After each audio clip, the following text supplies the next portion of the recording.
Okay. Be'ezras Hashem, today's Gemara is Daf Tezvav Amud Aleph. And we'll just finish up from yesterday a little bit and then get into the crux and the theme of Daf Tezvav, which basically has one theme. We'll discuss it in a moment. We learned yesterday just a story that Rabbi Yochanan ben Zakkai was riding on his donkey, and he had a student that was riding behind him, Rabbi Elazar ben Arach. It's one of Rabbi Yochanan's students. He had 5 main students.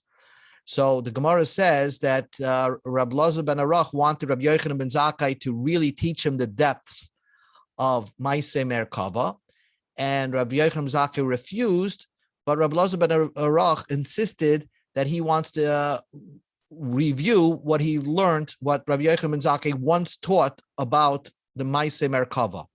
Maaseh Merkava, again, is that first chapter in Yecheskel. When he started, the Gemara says, all of a sudden, a fire comes down from Shemayim, Yarda Eish min Shemayim, and it surrounded all the trees, and even the trees started saying Shira. And Rabbi Yochanan ben Zakkai said, and the Malach said, that is the Maaseh Merkava. He got it correctly. And Rabbi Yochanan ben Zakkai kissed his student. They gave him a bracha. Wow, I was Zoicha. I merited to have Rabbi Elazar ben Arach as my student. And Avraham Avinu is praised that he has such a anical called Rabbi Elazar ben Arach. So here we up to. Second line from the wide lines on Yudal Rama Beis.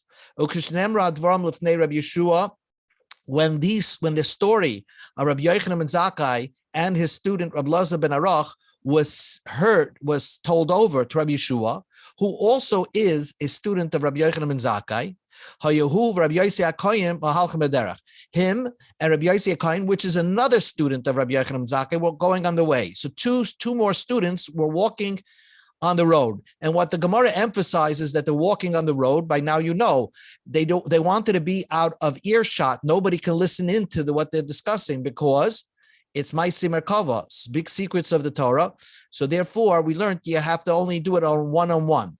Amro, they said to themselves, Af anu nidrish b'Maaseh Merkava. We're going to also study the Maaseh Merkava. Pasuk Rabbi Yeshua v'Darash. Rabbi Yeshua started off and started teaching the Maaseh Merkava. The Gemara says, how powerful is this Maaseh Merkava? Is v'oisiyam tekufas tamas. That day was the summer solstice.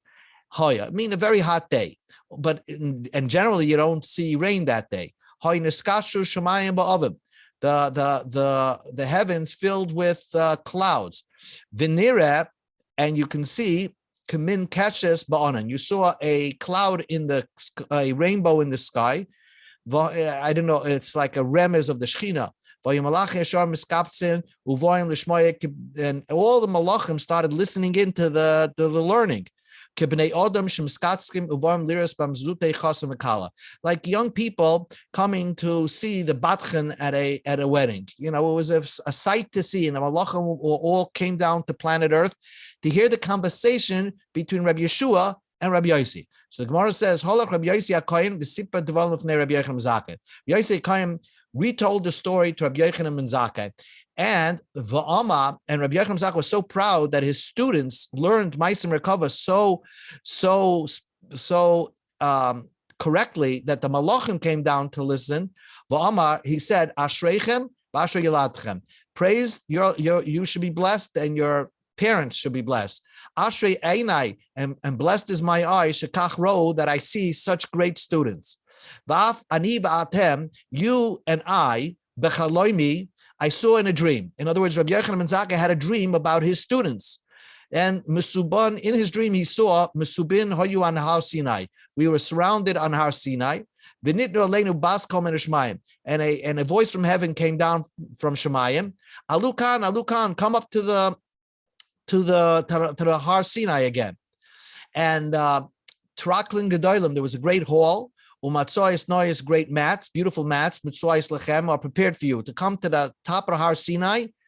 Atem you, v'tamidechem is the one on the kachlishes. You and your students and your students, you're coming up to the 3rd row of the 7 rows in the higher echelons of Gan Eden. So that's what Rabbi Yochanan ben Zakkai retold his dream about him and his students. You see, Rabbi Yochanan ben Zakkai had dreams about his students. He was so proud of them. So the Gemara just asks one final question, and then we go to another topic. Eini. The Gemara says, how could you say that the story was Rabbi Lazar ben Arach, who was the one that studied the Ma'aser Merkava? V'atanya, we learned in a brisa, Rabbi Yossi bar Yehuda Omer, Rabbi Yossi bar Yehuda said, Shloisha hartsoisem, only 3 people lectured on the Ma'aser Merkava. Only 3 people, and Rabbi Lazar ben Arach is not counted amongst them. Why? You see, Rabbi Yeshua, here's the Devarim Lefnei Rabbi Yochanan ben Zakkai. Rabbi Yeshua lectured about the Ma'aser Merkava in front of Rabbi Yochanan ben Zakkai, and Rabbi Akiva, here's the Lefnei Rabbi Yeshua, and Rabbi Akiva lectured in front of Rabbi Yeshua. So Rabbi Yeshua gave a lecture and had somebody give a lecture to him. Chananya ben Chechinai, here's the Lefnei Rabbi Akiva. Chananya ben Chechinai gave the lecture to Rabbi Akiva. So ends the brisa. So Rabbi Akiva gave a lecture to Rabbi Yeshua, and then he had somebody give a lecture to him. Rabbi Lazar ben Arach, like a chashev, Rabbi Lazar ben Arach is not counted as the people that went and lectured on Ma'aser Merkava. How come the brisa leaves him out? So the answer is, the Gemara says, the brisa leaves him out because the brisa is counting a specific type of person who lectured on Ma'aser Merkava. The Artzi, a person who lectured, the Artzi Kameh, and people lectured in front of him, Kachoshev. That's the ones that are being counted in the brisa. So, for example, Rabbi Yeshua, who lectured for Rabbi Yochanan ben Zakkai, and Rabbi Akiva lectured in front of Rabbi Yeshua. That's why he's counted. Rabbi Akiva also, he lectured and somebody lectured in front of him. The Artze, V'loy Artze Kamei, if he lectured, but nobody lectured in front of him, like a choshev. It's not counted as part of this number. What about Yecheskel? What? Why isn't Yecheskel there? You know, these are people, Tanoim, that are the ones that are studying Yecheskel. So who gave good speeches on Yecheskel. So it doesn't count Rabbi Lazar ben Arach. So the Gemara asks, V'chananya bechinai deli Artze kamai v'kol chashev.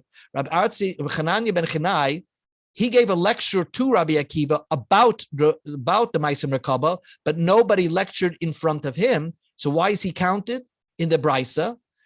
And since the Gemara, the Artze kamai man the Artze, because he lectured in front of somebody who lectured. So basically, what the Gemara brisa counted only people, famous stories where they lectured about the Ma'aser Merkava, and they had maybe their students lecture to them about Ma'aser Merkava, and that's Rabbi Yeshua and Rabbi Akiva. The reason why we put in Chananya ben Chachinai, just to validate Rabbi Akiva was a person that not only lectured to somebody else, but had somebody lecture in front of him. But Rabbi Lazar ben Arach had nobody lecture to him, so he's not even mentioned here. Now the Gemara says, the most famous Gemara, one of all of Shas. Tanu Rabbanan, Abba nichnesu b'pardes. There are 4 people that went up to the Pardes. Pardes is like the highest form of the heavens, where the Aravos is. It's like sort of where the Shechina is, where all the Malachim is. Like we said, the highest heaven is Aravos. Aravos is like another name for a garden, Pardes. And now, did they physically go up like that? So Rashi seems to say, I'm pointing to Rashi. They went, they said the Shema Mafaris, and somehow they flew out of space into that heaven. But Tosfos says, no, this was a meditation that they had. It appeared to them as if they went up, but their bodies stayed on earth. The Gemara says it wasn't a happy ending for all of them. Ben Azai, the son of Azai, his name is Shimon, but because he died young, his name is Ben Azai. Ben Zaima, his name was Shimon. We call him the son of Zaima, and he also died young. Acher is another name for a person called Elisha ben Avua. He was a great Tana, and we're calling him Acher because he became a heretic, and he went off the derech. He decided he doesn't want to be Jewish. He doesn't want to keep the Torah. And the 4th one is Rabbi Akiva. So all these people were on such high level studying the secrets of the Torah, that they were able to escape earth, so to speak, and go up to the Shemayim next to where all the Malachim are. Amalei Rabbi Akiva, it seems that they all decided this was like a secret society, and they all decided to do this together at once. So Rabbi Kiva said, when we get up there, you're going to see pure marble, white marble. Let's say you're going to see white marble, and it's going to look like water. Al Timer, don't mention the word mayim. Oh, I see water, because it's not water. And by you saying it is water, you're actually saying something not true. And once you say something not true, you're thrown out of that, heaven, so to speak. The pasuk says, whoever speaks falsely cannot be in front of my eyes. So that's the story. They all decided to arise to heaven, into this dreamlike, or physically into the highest heaven.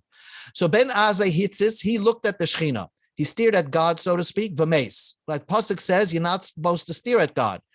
All of the pasuk says, Yokar ben Hashem amafsala chasidav. It's precious in the eyes of God, the death of his pious ones. So he was a great tzaddik, but he connected too much, and therefore he couldn't come back to earth. Ben Zoyma, he didn't look directly at the Shechina, but he looked at the side of the Shechina. Haitzis, he also peaked, Benifka, and he got injured. Now we're going to think that he may have got mentally injured, not just he didn't get physically, and he got mentally injured. We're going to talk about that in a minute. When you find honey, eat dayecha. Eat a little bit of honey, but don't eat too much of it. Pentis be'eno, maybe you're going to get full, and you're going to vomit it. In other words, if you find dessert, you can eat a little bit, but if you have too much of it, you end up throwing it up. So maybe he stared too hard. Acher, he was walking up there, but kitzitz benetias. It's, in other words, he cut down the little trees. It's another way of saying that he went off the derech. He decided he's giving up believing in God. That's what he walked away from this whole thing. Amazing. And Rabbi Akiva, and the Gemara is going to discuss how could he make such a mistake. Rabbi Akiva yatsa b'shalom. Rabbi Akiva went and came peacefully. He went up to heaven and then came down peacefully. Okay, so now the Gemara is saying, the question is, you tell me Ben Zoyma lost his mind.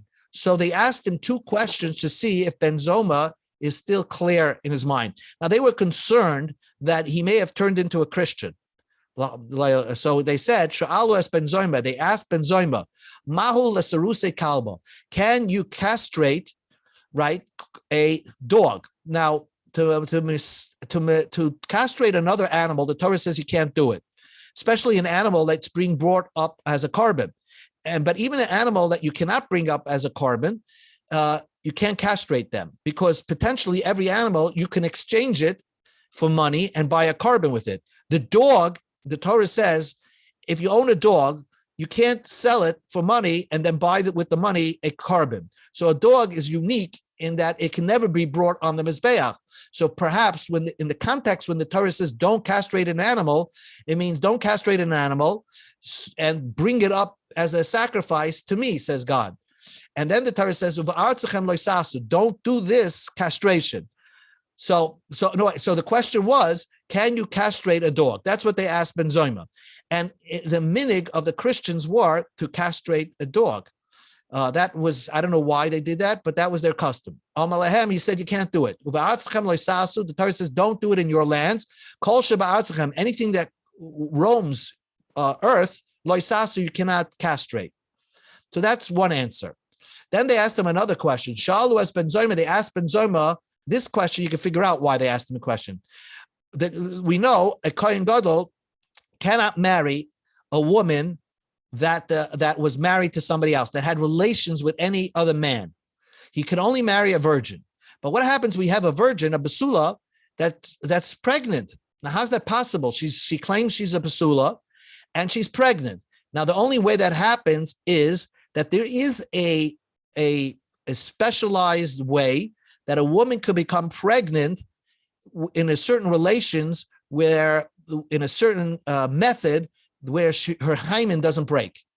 So therefore, possibly that's one way. Or there's another way she could become pregnant, is that a man put his sperm into a bath, and the woman went swimming in that bath, and that's how she became pregnant. So she did not have relations with a man. So the Gemara says like this. Listen to this question. Besula, we find the virgin, she'ibra, that she's pregnant. and the Kohen Gadol wants to marry her. Ma'u l'Kohen Gadol, can this Kohen Gadol marry her? She's a virgin, but she's pregnant. Are we concerned that she became pregnant like Shmuel? She really did have relations with a man, but the fact that she says she's basula is the Amar Shmuel. Shmuel said, we go to the top of the page, Yochel ani livo kama be'ilas b'laydam. He was an expert at having relations, and I can make many times have relations with a woman of a basula, b'laydam, and I'll never break the hymen. So therefore, it was possible she did have relations, she became pregnant, but she still has her hymen intact. Oidilma Shmuel leishchicha, or the way Shmuel did it is not possible, is not so common, and therefore the way she did become pregnant was probably she went swimming where somebody inserted his zera, his semen, into the bath, and therefore she didn't have relations with a real man. It's just when she went swimming, she became pregnant, and therefore she could marry the Kohen Gadol. Amalahu, he said that Amalahu. So Ben Zoyma said that this person could marry the Kohen Gadol. The Shmuel loishchia, the way Shmuel does bia loishchia, it's not common. So how did she become pregnant? Maybe she became pregnant in a bathtub. So that's how she didn't have relations, and therefore she became pregnant. Say the Gemara of Alma Shmuel. Shmuel said, "Kol shichva zera sheina yorek echetz eina mezras." How is it possible she become pregnant by just swimming? Doesn't the semen have to shoot like an arrow into her? Otherwise, she would not become pregnant. That's what Shmuel said. So the Gemara says, no, it doesn't mean it has to shoot into her, and that's how she becomes pregnant. From the way that it comes out of the man, it has to shoot like an arrow. But once it leaves the man, even if it ends up in a swimming pool, that's fine. She could go swimming, and there is a possibility that she could become pregnant without having any relations with this man. So again, this was like a remez and to test Ben Zoma, because as you know that they claim that Yashka's mother, Jesus' mother, became pregnant not with a man. So but without breaking the hymen, that sounds like a very, very difficult. How could that be? How could the sperm go through something without breaking it? I mean, that's what Shmuel, the great Amora, said. Yochel ani libol, I can do the relations without breaking the hymen. That he knew. I don't know how he did it, but that's what he said. I don't know. Make him believe. Yeah. what? You have to believe it. Okay. That he did it. Taner Rabbanim. He was a doctor also, Shmuel, that we know. Taner Rabbanim. Ma'aseh Rabbi Yeshua ben Chananya. Shoya Omer al Gav Mala b'Harabayis. Yeshua ben Chananya was sitting on the step of Harabayis. The steps leading into the Beis Hamikdash, there are about 12 steps there. And Ben Zoyma, Yeshua ben Chananya, is climbing up the steps. And this Ben Zoyma is sitting there and just like immersed in his thoughts. V'ro Ben Zoyma, Yeshua ben Chananya sees Ben Zoyma, v'loi amad bilfonav, and didn't get up in front of him. So Ben Zoyma must have been really lost in thought. Amalai, so he said, Ma'ayin ul'ayin Ben Zoyma. Where are you? Where are you, Ben Zoyma? Because he was concerned that Ben Zoyma did not get up for him. Yeshua ben Chananya is walking, who's a great Tana. Ben Zoyma should have gotten up for him. But he knew that Ben Zoyma is so lost in his thoughts that he asked him, where are you? Amalai, so Ben Zoyma answered, I was thinking about a problem. I was thinking about what's the space between the upper waters and the lower waters. Assuming that planet on the heavens there's water there, and on earth there's water. How much does the upper waters hover over the waters on earth? The waters in space, what's the space difference between the waters above and the waters below? And I came to the conclusion, there's 3-fingered space between the Mayim Elyonim and the Mayim Al Tachtoinim. Shenema, because the pasuk says the ruach, and the first day of creation it says the ruach Elokim merachefes al pnei hamoyim. God's spirit was hovering over the waters on earth, and God is in heaven. And what does it mean hovering? Kiyoina, God was like a dove shemerachefes al banel ve'ein gas. It hovers over its chicks, but it doesn't touch. When a dove hovers over its babies, it's like 3 fingers space between. So he came to the conclusion that from the Chumash, it implies that there's a 3-finger breadth between the Mayim Elyonim and the Mayim HaTachtonim. So the Gemara says, Amar lehen Rabbi Yeshua leTalmidav, Adayin ben Zoyman bebechutz. Basically, he's saying Ben Zoyman must be a little bit out of his mind. Why? Because Michte, let us see. If you learn Chumash, the pasuk B'ruach Lakim merachefes al pnei hamayim. When does that pasuk say that God was hovering over the water? B'yayim harishon. That was on the first day. There was no mayim elyonim on the first day. There was no upper waters. There were only one water. Havdalah, the separation and putting some water in heaven, occurred b'yayim hashenu dahava. Occurred in the second day. There was a separation between mayim lamoyim. So you can't bring a proof that the separation between the upper waters and lower waters from pasuk of the first day of creation, when the waters were not even separated by the first day of creation. So then the Gemara just wants to know, but Kama, so what is the separation between the upper waters and the lower waters? There's a hair breadths in between. Rabbana Ame ki Guda de Gamla, like the Guda de Gamla means like the space in between 2 boards on a bridge, some like minuscule amount of space. Mazutra v'temer of Asi Amar, Mazutra says, Kitrei glima de prisia adodi, like 2 robes that are on top of each other. There must be some airspace there, microscopic airspace.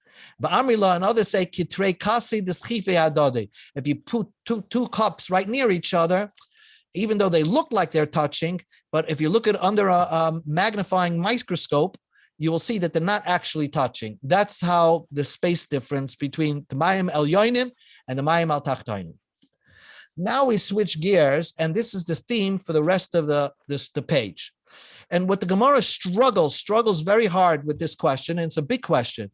How is it possible that you could see somebody who's such a great learner, he knows Kol Torah Kula, and yet they go off the derech, and they want to they do the worst averis. And this is the first example that we see that. The Gemara says, Acher, Kitzis Benetias ha'ala. Kitzis Benetias. You told me the Acher went off the derech.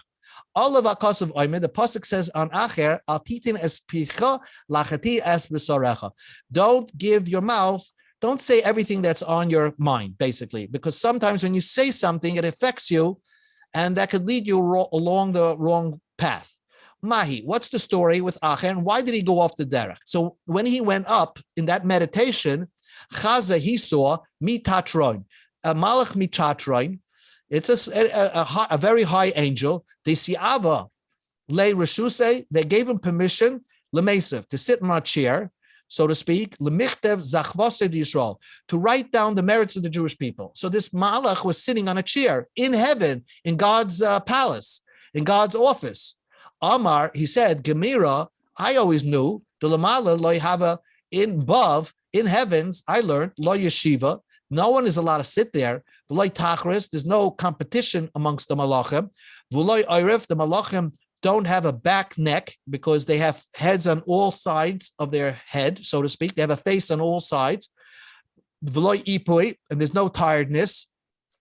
So why is this Matatron sitting?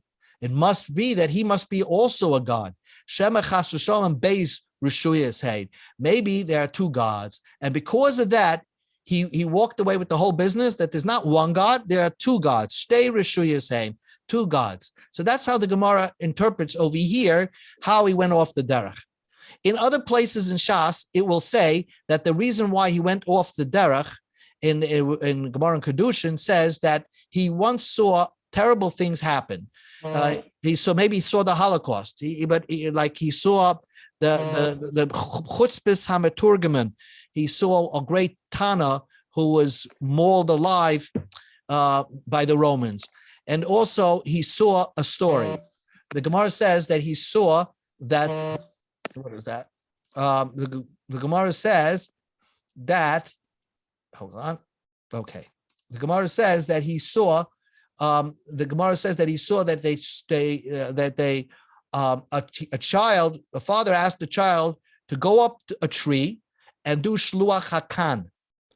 And when the child went up the tree to do shluach hakan, both mitzvahs, kibbut avim, and sending away the mother bird from the chicks, are mitzvahs that bring you a long life. And this child fell off the tree and died.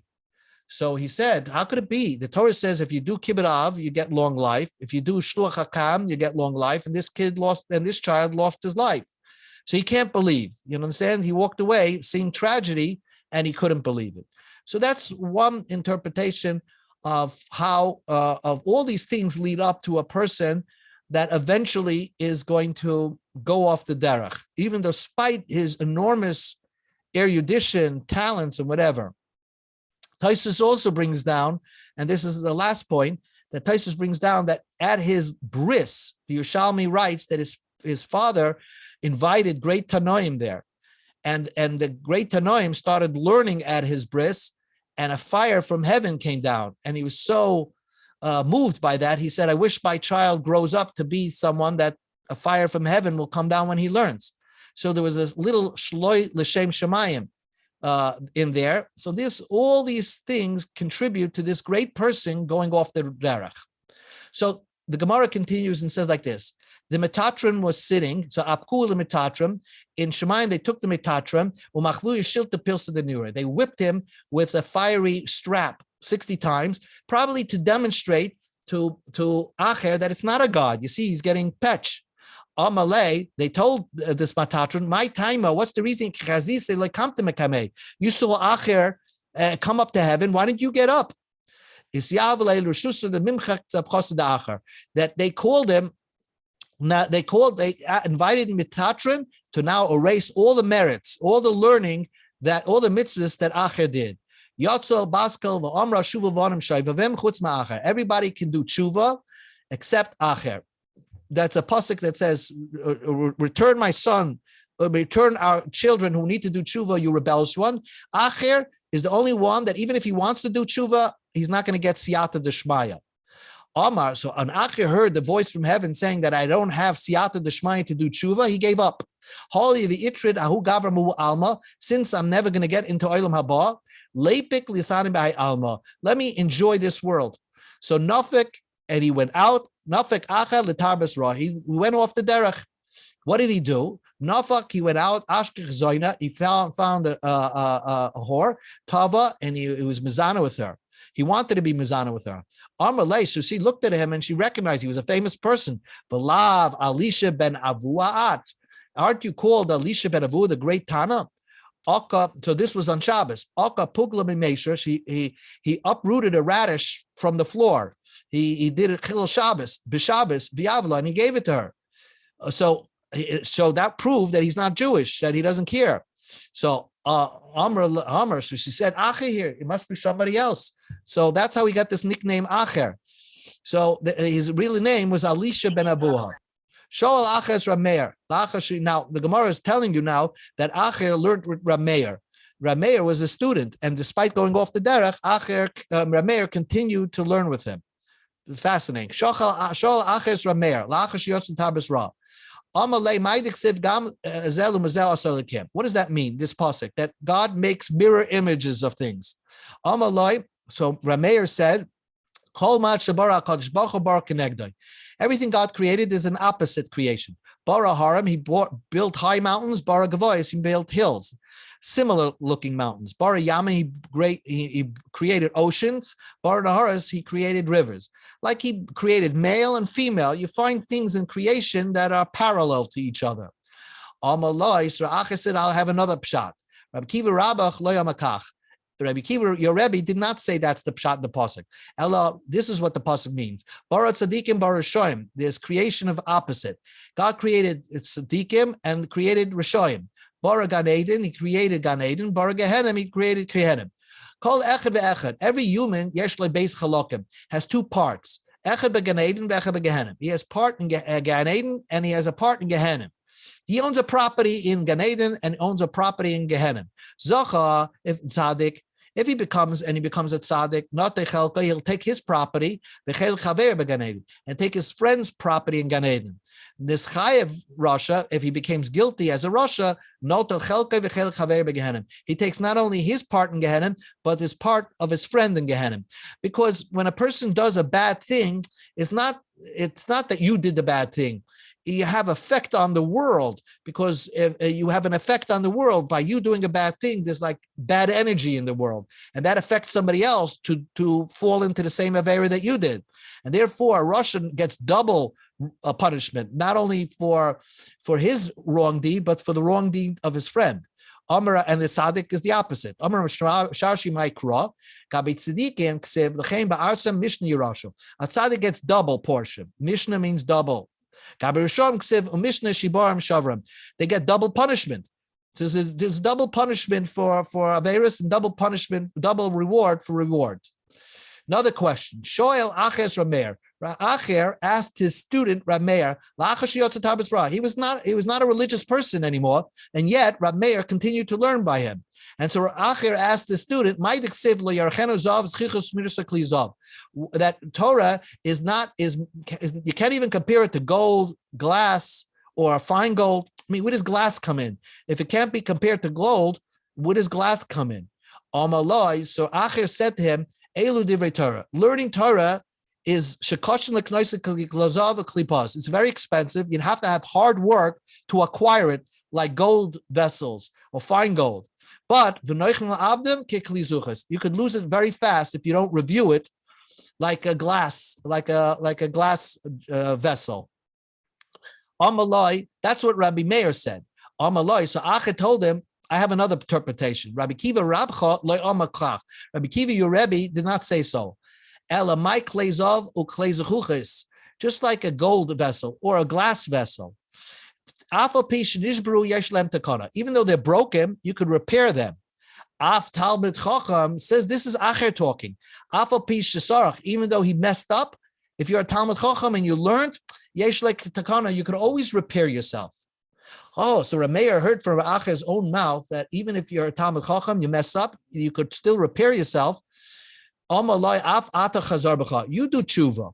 Amalai, he said, Kvar shmati machori apargud. I already heard in the upper chambers, shuvu barim shayvim. Everybody could do tshuva, chutz ma'acher, except Acher. So therefore, I give up already. Torah Rabbanim, the rabbis taught, Ma'isa ba'acher shayorochiv al sus b'Shabbos. He was riding a horse, which you're not allowed to do on Shabbos, right? Unbelievable. Rameir, his rabbi is riding in a horse on Shabbos, and Rameir is walking behind him, and he's trying to learn Torah. They're going over the shir. Amalai, Meir. So Ra'acha said, Meir, chazar lacharecha. You have to turn around. I counted the steps of my horse. In other words, he was so brilliant in his mind, and I counted at kan Tchum Shabbos. We reached the Tchum Shabbos. We reached the 2,000 amas. You have to go back. You're not allowed to go out of Tchum. I have no problem.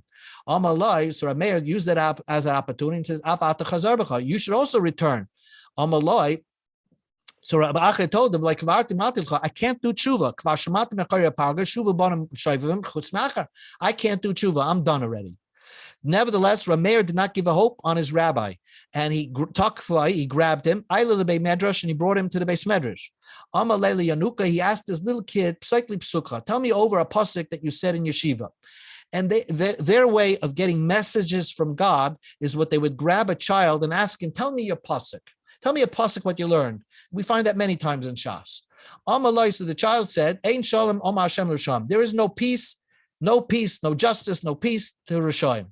So that is a sign that Acher, God's not making peace with you. So they went to another Beis Medrash. They told the child, what pasuk did you learn today? He told him, God says, even if you wash with soap or with detergent, you'll always have the stain of your sins in front of me. So that is that was a message to Acher, that you'll always be stained on your soul. They went to another shul. Amalei, we go to the Amid Beis, Tezvav Amid Beis. Amalei Yanuka, they told the child, you tell me a pasuk that you learned. Amalei, he said, I have a pasuk.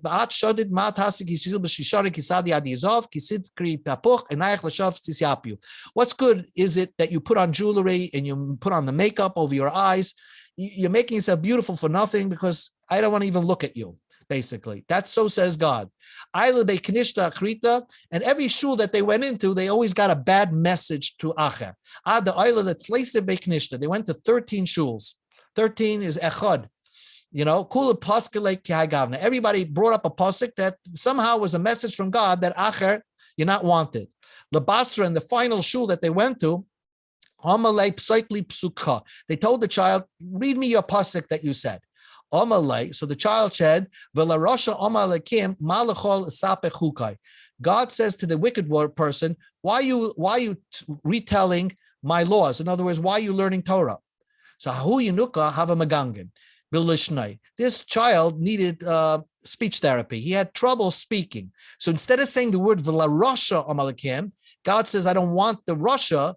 Ishtamai, it came out of his mouth. Commanda amalei v'li Elisha amalekim. To Elisha, God says, why are you talking? I don't want to hear from you, Elisha. So Ika de Amr, this broke the straw that broke the camel's back. Ika de Amr, other says, Sakina hava badei. I can't understand this so well, but it says that Elisha had a knife in his hand, and he killed the kid and tore him apart, and sent him to the 13 shuls, a piece of that kid. He savagely killed him and sent them a piece of the body to the 13 shuls. But it's hard to learn that way. But let's learn that he just ripped up the book that he was holding. The book of Tehillim that the kid was holding, he ripped it up into 13 parts. Ika de Amre, others say he never really did it. It's Ika de Amre, Omar, he said, he told the kid, if I had a knife here, I would have ripped him. But I don't know. Now we continue on. When Acher passed on, okay, and he got to heaven, Amru, they said in heaven, Loy made in the we can't put him into we're not going to put him into Gehenna because he learned a lot of Torah. But we can't bring him into the next world. We can't, put him into Gehenna, into hell, because he learned Torah. We can't bring him into the next world because he did a big Avera. So Omar, so he was in limbo, basically not here, not here. He didn't have a place. So Omar Rab Meir said, Mutiv de Ledaina, it's best that they judge him and put him into Gehenna, get some kapara, and let him come to the future world. And then he said, I can't wait till I die. And then that's the first thing I'm going to accomplish. I'm going to go to heaven and ask that Acher be put in Gehenna to bring kapara. And you will see smoke coming out from the grave site of Acher. The day Rab Meir died, it's a special day when a tzaddik dies. He gets his wish granted. A smoke started coming out from the grave of Acher. In other words, Acher ended up in Gehenna. Amar Rabbi Yochanan, and this probably the smoke kept going for many generations. Amar Rabbi Yochanan, who came much later, said, "Gvurta lemikleri Rabbi, is it possible that we have a great person that is being shamed? We can see that he's in Gehenna. There was one great person amongst us and we couldn't save him. If someone could hold his hand, who would take him out? Man. Who? He meant myself. Omar. Rabbi Yochanan said, Masay Amos, I can't wait till I die. And I will extinguish the smoke coming out of his grave. In other words, Rabbi Yochanan said, when I get to heaven, I'm going to pull him out of Gehenna and I'm going to bring him finally to Gan Eden. The day Rabbi Yochanan passed on, the smoke stopped coming out from the graveside of Acher. So apparently Rabbi Yochanan kept his word. He pulled him out of Gehenna. So the eulogist on Rabbi Yochanan said by the funeral, even the gatekeeper of Gehenna, who doesn't allow anybody, no visitors in, couldn't stop you from entering Gehenna and taking Acher out. That's how powerful Rabbi Yochanan was. The Gemara continues, and it says like another story. The daughter of Acher came in front of Rebbe. Amalei, she said to him, I'm poor. Rebbe Parnaseni, support me. I have nothing to eat. Amalah, she asked her, Bas Miat, what's your father's name? The daughter of who are you? Amalei Bite Shel Acharni. I'm the daughter of Acha.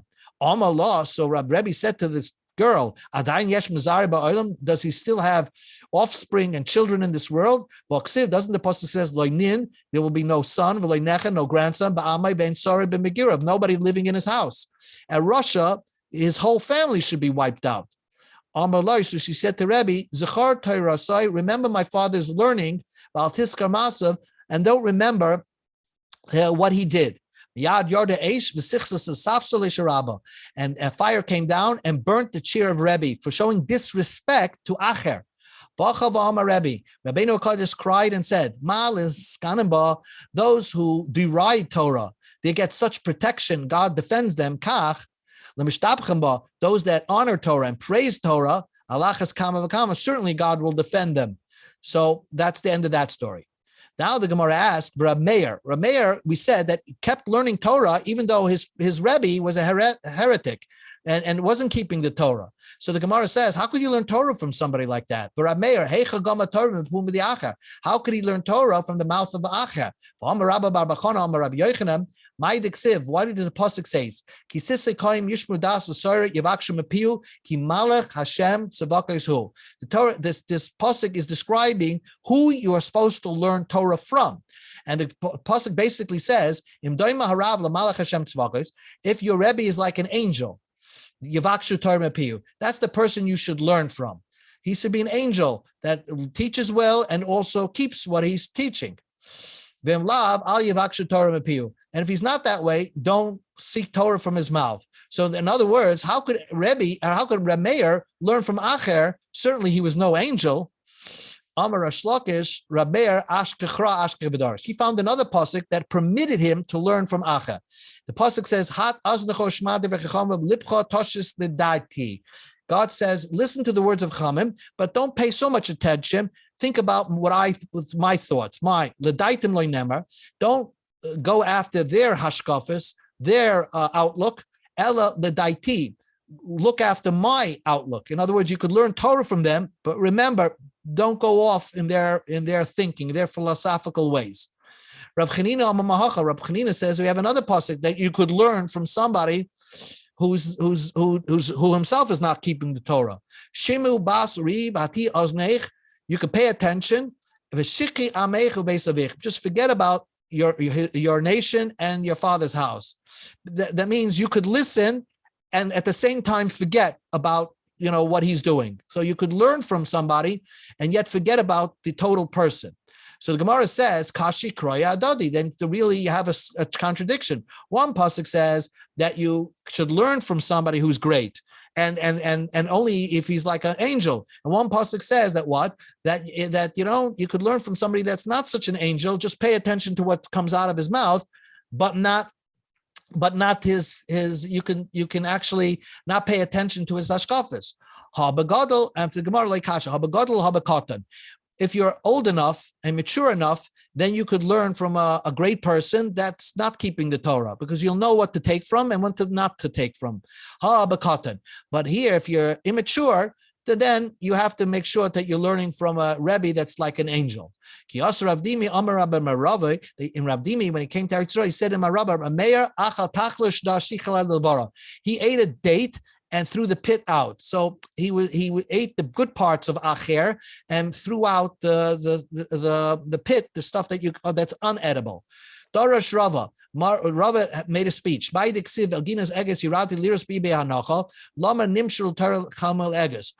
is a Talmud Chacham like a walnut? To teach you, just like a walnut. It's dirtied with dirt and grime and everything like that because it's in the ground. But inside is a nut. There's a beautiful nut that you could eat. It doesn't get repulsive. Even Talmud Chacham, even though he soiled himself, sometimes a Talmud Chacham could lose his mind and his personality changes, but yet his learning remains intact. His Torah is not repulsive. excuse me for one more minute. I'm just going to take it all the way to the down, because otherwise we're not going to finish this inyan. The Gemara just says, Ashkeche Rabba Shela Eliyahu. Rabba Shela met Eliyahu Hanavi. He met him on the street. Amalei, my covet HaKadosh Baruch Hu. What is God doing? Amalei, so Eliyahu told him, Kama Shmaitzim Mepun Dekoram Barna. God is learning everything what the rabbis taught. And he doesn't want to hear and say anything that Rab Meir said. He doesn't like Rab Meir. God doesn't like Rab Meir. Amalei, so Rabba Bar Shela said, Amai, why? Why doesn't God like him? Because Rab Meir learned from Acher. Amalei, Amai, and so Rabba Bar Shela said to Eliyahu Hanavi, Eliyahu Hanavi told him that God doesn't like him because he learned from Acher. Amalei, so Rabba Bar Shela said, Amai, what's wrong with learning from Acher? Rab Meir was careful. Rima Matzah, he found a pomegranate. Toichei Achal, he ate the seeds. Klipasei Zorak, and threw away the shell. In other words, he learned from Acher, but he only learned the Torah from Acher, but not the outlook of life from Acher. So he threw away what's unedible. Amalei, so Eliyahu looked back up and he said, Hashta Kamar. God changed his mind. Meir, my son says, as God, so to speak, Rameir said that when God has to punish a Rasha, God, so to speak, says, I have my head hurts, my arms hurt. That's what God feels it when he punishes a Rasha. When the blood of a Rasha is spilled, God is so in pain. Certainly, God is in pain when tzaddikim are poured out. So God, so to speak, made good with Rameir. One more. Ashkei Shmuel Rav Yehuda, the Talmud Bavli the Dasha v'Kobachi. Shmuel found Rav Yehuda, who was standing at the door of the threshold, and he was crying. So Shmuel asked, why are you crying? So you see the way that the Amoraim used to learn, they used to get emotional. Amalei, so Rav Yehuda answered, that there's no great rabbis anymore. Where are the Sefer? The people who knew how to learn, that counted every word in the Torah, they knew what was missing, what's not missing, and they knew how to put together a complete Torah. Who are the ones? They knew how to do a kal v'chomer in the Torah. They knew what's a light mitzvah, what's a difficult mitzvah. We're the people that know how to darshan 300 of halachas on one topic in Masechta Oilus. So great people who know how to learn. They're not here anymore. V'amar Rabami, and Rabami used to say, Doeg and Achitovel, who are great people in Tanakh, they used to be able to grade hundreds of questions on that topic of Migdal HaPareach Ba'ava. But nevertheless, despite being such great learners, there are 4 people, 3 kings in Tanakh and 4 people in Doeg and Achitovel, who are the greatest people who knew how to learn, have no share in the world to come. Might have alone. If they don't have a share in the world to come, what about us? We'll definitely not get a share in the world. So that's why Rav Yehuda was crying. And so basically, the Gemara, that's the theme of this brisa. How could it be that somebody who learned so much and not merit to have olam haba? Go off the derech. Amalei, so Shmuel answers, Shinina, Tina Haisabelibam. They were heretics from the very beginning. They were born heretics. So despite that they learned so much, yet inside there was something wrong on the inside. Acher mai, what was wrong with Acher? So the Gemara says, Zemer Yevani lepasuk mipine. Greek songs never stopped from his mouth. In other words, that even after the Beis Hamikdash was destroyed, you're not supposed to sing so much. He was always singing. Another thing they said about Acher, after when they would stand up from the Beis Medrash and everybody closed the books, a lot of Sifrei Minim, heretic books, would fall from his lap. In other words, he was reading other things when he was supposed to be learning. So there was something wrong with him from the very beginning, despite his erudition and skills. And finally, Shoel Nimas Agardias Rameir.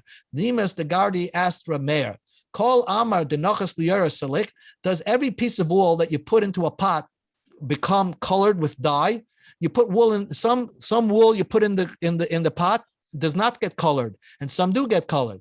Amalei. So Rameir answered, Kol man dahav enoki agav imay. If it's totally clean, salik, then it'll absorb the dye. Kol deloy have enoki agav imay. But if it's not clean, loy salik, it would not absorb the dye. And this is where we'll stop. What he meant to say is that it's possible that person could learn so much Torah and it doesn't seep in because he's dirty. He doesn't have Yiras Shamayim. So you could learn. But if you don't have that Yiras Shamayim, that simple Yiras Shamayim, it won't have an effect on you. It's like the piece of wool that's dirty that you put it into the pot full of dye. It's not going to connect and absorb. Only wool that's super clean. That's the one. When super clean and Yiras Shamayim, that's the one that absorbs the Torah. That's the wool that absorbs the dye. So the smoke coming from the kever Of Acher. of Acher meant that he was not forgiven. Is that what you said? No. When Meir, he brought him into Gehenna. You see, he was in limbo. They didn't want to put him into Gehenna because he learned so much Torah, but they can't bring him to the future world because he did Averis, he did Znos or whatever with a Zona. I see. So Rabbi Meir says, okay, let me bring him into Gehenna. That's the smoke. He was in Gehenna. So therefore he'll get forgiveness, but he stayed in Gehenna. They left him there for a very, very long time. And to Rabbi Yochanan said, when I die, I'm going to take him out of Gehenna. I'll take you out. I see. Because it's interesting because the same thing I'm thinking when that you said about smoke, I'm thinking about some, I'm not really sure where I saw it, but with Korach, who was at Tzaddik, they say that the crack where he would the ground open up, smoke keeps him coming out. I'm not sure if that's from Gehenna. Maybe he then same idea was forgiven. Same idea. Same idea. Know. Yeah, that's same idea. Fascinating. Yeah. I think the Gemara brings all this is that you should know that you'll encounter in your life things that shock you. That somebody who is like this great Talmud Chacham with such skills and such promise, and will just go off the derech. And you have to look at them. What the Gemara's point of the whole thing is, you got to look at them differently. That the fact is that they sacrifice to learning Torah. Yeah. Whatever it is. Yeah. I'm sorry. Yeah, go ahead. Which is a mitzvah that brings long life. If you bring the chicks to the mother, that the little that means if you want to, the pasuk says that if you want to keep the baby chicks, you have to send away the mother. You have to send away the mother. Send away the mother bird. Then the Torah says you could keep the baby chicks or the eggs, let's say. But don't take the mother with the chicks. So Acher saw, the Gemara says that Acher saw that a father wanted to train his son in Shluach HaKan, sent his son to go up a tree and do the mitzvah of sending away the mother birds and keeping the eggs. As he's going up the tree and doing this great mitzvah of Kibbut Av and doing the mitzvah of Shluach HaKan, he falls off the tree and dies. He saw the Holocaust. So basically, how could it be? He's such a tzaddik. Yeah. In one of the Pashim, you talked about a pharaoh that was 2 feet tall. Remember that? Yes. Yeah. And he had mystical qualities. And do you remember? That was the Paro in Mitzrayim. That was a few blot ago. The Paro in Mitzrayim. That his beard was 2 feet tall, and his beard was just 2 feet tall. Very long, which is a sign of distinction for pharaohs and so on. All of them, they could see they all have. That's how they displayed their, like, you know. But there was something about his sexual organs being very same size. Was double the size of his beard. Yeah, so I got into a little bit of trouble discussing this at KJ. What are you talking about, Mayor? Who's this guy Baruch teaching you these things? Right, that's the Gemara. I mean, we're not reading the Gemara. I know. The Gemara just wants to prove that to become a king, it's not always the best man. Right. But he had mystical qualities, and he used to go to the river. And that's right. Yeah. Well, very good. Very nice. Where are we leaving off? By Rabbi Akiva. Now we're discussing Rabbi Akiva Ola B'Shalom Daf Tezvav Amud Beis. We discussed Benzoma going nuts, and we discussed Acher going off the derech, and Rabbi Akiva 2 lines on the bottom.